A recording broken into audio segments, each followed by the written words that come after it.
Habari. Sasa ili upate mkopo wa bajaji ni lazima uwe umetimiza vigezo.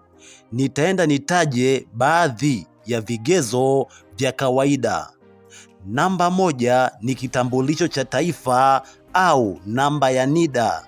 Lakini ni lazima uwe na kianzio. Sasa kianzio inakuwa inategemeana na kampuni kianzio inachohitaji. Mfano, kianzio inaweza ikawa 1,000,000, 800,000. Sifa nyingine ni lazima uwe na barua ya utambulisho. Mfano, barua kutoka serikali ya mtaa. Lakini ni lazima uwe na wadhamini au mdhamini. Lakini ni lazima uonyeshe uwezo wa kurejesha mapato. Hapa wanapima mapato yako. Kikubwa, wanajali sana uwezo wako wewe kulipa.